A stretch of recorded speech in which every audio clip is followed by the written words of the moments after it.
Have you ever wondered what goes on behind the scenes of a commercial? How's it going, everyone? It's Derek Lamrou, and today we're gonna break down this commercial that I was the gaffer for the Hard Rock Hotel in London.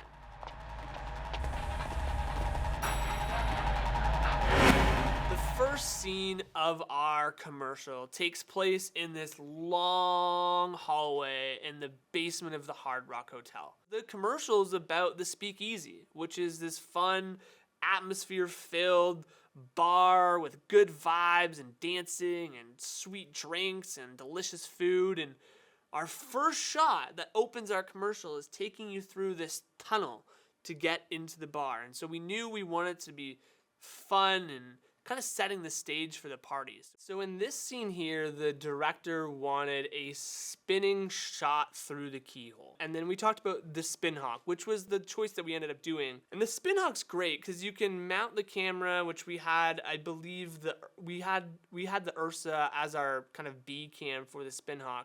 And we mounted the Ursa, and the Spinhawk allows you to kind of just have the camera on like a tripod and then rotate it 360 degrees. So now you can create this spinning effect that's repeatable and you can do over and over and over again. And for us, when we were doing this shot, we knew that Nico wanted some type of transition into that room, and it starts kind of these fun vibes and bar vibes. So it was important that the camera movement tell that part of the story.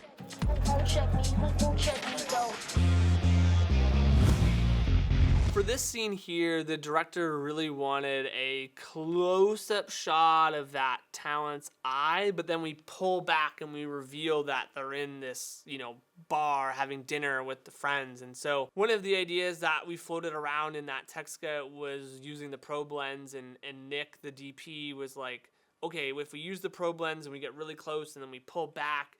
And I find the probe lens such a fun tool that people assume that it needs to be used for macro content or going through something.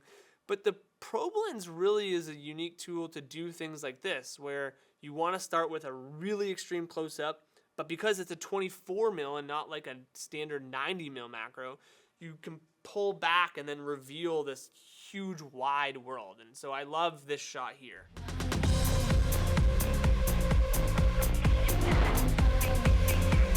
This dancing scene was really interesting because in the actual bar itself, it really is mostly just tables and chairs and then the bar. There isn't really like a nightclub, but they do have parties and these types of events. It's just not a permanent setup. So we ended up creating our own little nightclub in the corner of the bar. We removed a couple tables, we set up the DJ booth, and on the tech scout we talked about, okay, what type of lights do we want to be able to make this feel like a club or a vibing bar? And so we looked at what gear we had available, and we talked about what would be the best for this scene. And what we ended up doing was, well, actually, if you want to check out how we lit this scene, I have an entire video that's in the comments below on my other channel, Set Ready, where I break down all of the lights and gear that we used. I recommend going to check that out if you're curious on how to light a bar scene. So we put up a couple small 60C fixtures, and me and my G&E team were just moving them around to make it feel like we had these moving head club lights, and we were bouncing them off mirrors and reflectors and hitting people with them so it looked like you were in a club. And that's what gives you the vibe that you're feeling as you watch this scene.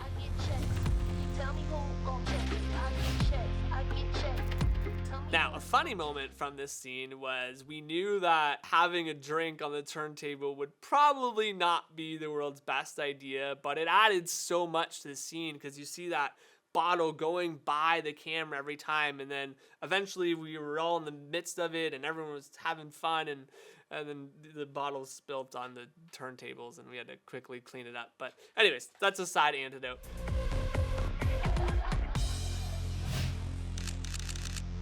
This one, when you look at it, seems pretty straightforward, right? It's just a couple people sitting at a bench and move on. But in this bar, there was a bunch of different benches. There was a bunch of different looks and backdrops and scones and lights that were there. And I remember sitting on the tech scout and taking photos and going, okay, this one is good for this reason, this one is good for this reason, this is why I would pick this one, this is why the director wanted this one, this is why the DP wanted this one. And so you'll see in the final shot here, I think we picked the right one because you get a little bit of depth, so it feels big, but the background feels good and the practical lights that were there feel good. And so sometimes those decisions just happen organically, and sometimes you need a little bit of thought. And this one, you know, we needed to make sure we had the perfect booth for this quick shot. Okay, good. So, a big part of being a team player is knowing when, you know, I've maybe asked my crew to hold up and Hollywood a light back and forth behind the bar, and recognizing, you know what? It doesn't matter the role you're in on set sometimes. You need to step up and be a part of the team. And so I remember grabbing the light out of Tarek's hand and being like, all right, I got it this time, buddy. You take a break. You've done this like 10 times for each take. I got this. Now, this scene in the kitchen was probably the most challenging scene because on the tech scout, I had to pop away for about half an hour to take a phone call, and they tech scouted the kitchen. And by the time they were done, I came back from my call and I didn't really get to see any of the kitchen. And so I knew going into the day, I was a bit worried for this scene. It was, you know, it's a commercial kitchen. It was very different than the party vibes we had created. We needed to make sure the food looked good. But we had a short amount of time and I didn't really get to see the room. So I remember going into the room on the day of and looking at Nick and going, okay, what do you need for this scene? And we went through it and I lit it and I'm looking at the monitor and I'm going, Nick, like this doesn't feel, you know, quite right. And I was like, I need a little bit more time. And so we worked together on finding a solution that I think ended up working in the final shot. You let me know what you think.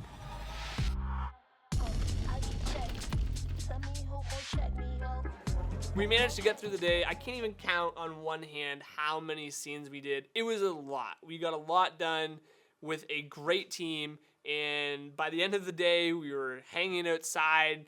It was nighttime. All the lights are on at the Hard Rock. The SUV limos are there, and we're just sitting there, and we got our last shot, and I remember being like, we did it. We just shot the first commercial for the Hard Rock here in London, and it was a pretty fun experience. I'm really grateful to Nick and Nico and Nick from Little Big Brother for bringing me onto this project. It was a lot of fun. It was really cool to see the Hard Rock happen in London because I hadn't actually got to see it. We went there before it really even opened.